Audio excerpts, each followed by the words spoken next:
Hello friends, मैं विशराज। हम सीख रहे हैं पीएचपी में हम टॉपिक कर रहे हैं object oriented programming in PHP, जिसमें हमने क्लास में कंप्लीट कर लिया है, जिसमें हमने वेरिएबल्स और फंक्शंस को बनाया है जैसा कि हम बना चुके हैं पिछली बार। ये मैंने क्लास बनाई थी अकाउंट नाम से, और इसमें मेरे दो वेरिएबल्स बनाए थे, अकाउंट नंबर और बैलेंस। और इसमें दो फंक्शंस बनाए थे मैंने, डिपॉजिट और विड्रॉ, जिसमें मैंने एक आर्गूमेंट पास करके आपको बताया था। तो इसमें मैंने जो वेरिएबल यूज़ किए थे, जो कि क्लास के वेरिएबल थे, जो कि फंक्शन में यूज़ करने के लिए हमें दिस कीवर्ड का यूज़ करना होता है। तो इस दिस कीवर्ड को यूज़ करके हमने इस बैलेंस में अमाउंट, डिपॉजिट में हमने बैलेंस में ऐड करा था अमाउंट को, जो आर्गूमेंट पास कर रहे थे, और फिर से हमने उसे बैलेंस में स्टोर कर दिया था, और फिर हमने इसे प्रिंट करा दिया था। तो यहाँ पर दिस में हमने एक थोड़ा सा छूट मिस हो गया था। यहाँ पर हम डॉलर लगाते हैं हर जगह दिस के साथ।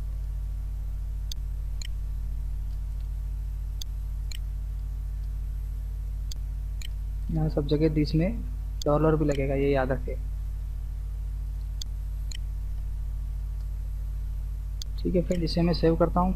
अब हम आगे बढ़ते हैं, ऑब्जेक्ट पे आते हैं। अब जब भी हम इस वेरिएबल क्लास के किसी वेरिएबल और फंक्शंस को हमें यूज़ करना होता है, तब हमें एक ऑब्जेक्ट की ज़रूरत होती है, जो कि इस क्लास का एक ऑब्जेक्ट होता है।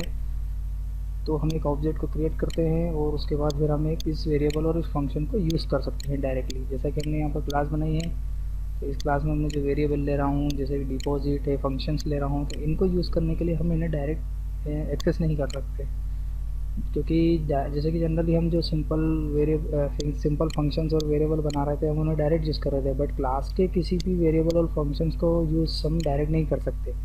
तो इन्हें यूज़ करने के लिए फिर हमें सबसे पहले क्लास का एक ऑब्जेक्ट बनाना होता है। इस क्लास का हम एक ऑब्जेक्ट बनाते हैं, जो कि इस क्लास के ऑब्जेक्ट बनाने पर हमें इस क्लास के सभी वेरिएबल और फंक्शंस को यूज़ करने की परमिशन मिल जाती है। तो ऑब्जेक्ट बनाने पर हम वेरिएबल और फंक्शन को इजीली यूज़ कर लेते हैं। तो हम देखते हैं कि ऑब्जेक्ट कैसे बनाते हैं। हम यहीं आते हैं, ये देख रहे हैं आप, क्लास का स्टार्ट टैग है और ये एंड है। तो यहीं पर हम इसके जस्ट नीचे क्लास के बाहर ऑब्जेक्ट बनाया जाता है। ठीक है, ये भी याद रखें। तो ये क्लास है हमारा, यहाँ पर क्लोज हो रही है हमारी क्लास। तो हम यहाँ पर जस्ट नीचे आएंगे इसके, और यहाँ हम लिखेंगे डॉलर। और ऑब्जेक्ट बनाने के लिए हम कुछ भी लिख सकते हैं, OBJ डॉलर। यहाँ एक मैं ऑब्जेक्ट ले लेता हूँ, ऑब्जेक्ट में ले रहा हूँ, ज़रूरी नहीं ये ले वेरिएबल। जो इसकी वही शर्त होती है जो वेरिएबल बनाने की शर्त होती है। ठीक है, यहाँ पर ऐसा नहीं है कि मैंने ऑब्जेक्ट ले लिया है तो आप भी इसको ऑब्जेक्ट ही ले, कुछ भी नेम दे सकते हैं जैसा कि हम वेरिएबल बनाते हैं। तो यहाँ आप लिखेंगे सबसे पहले डॉलर ऑब्जेक्ट का नाम, और फिर यहाँ पर लगाएंगे हम इक्वल, और फिर यहाँ एक कीवर्ड यूज़ होता है न्यू।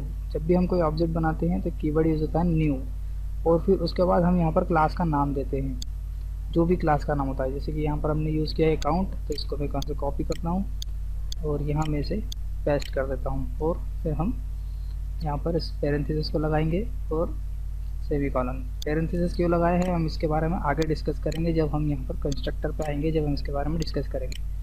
तो ये हमारा एक ऑब्जेक्ट क्रिएट हो गया है, इस अकाउंट क्लास का एक ऑब्जेक्ट क्रिएट हो गया है। ठीक है, तो ये ऑब्जेक्ट बन चुका है। अब हम इस क्लास का एक ऑब्जेक्ट बना चुके हैं। ठीक है, जो अकाउंट नाम की क्लास है, इसका हम ऑब्जेक्ट बना चुके हैं। अब मैं चाहता हूँ कि मैं इस डिपॉजिट फंक्शन, जो इस फंक्शन को यूज़ करना चाहता हूँ इस क्लास के। ठीक है, तो ऑब्जेक्ट तो हम बना चुके हैं, हमें परमिशन मिल चुकी है अब इसके फंक्शंस को यूज़ करने की।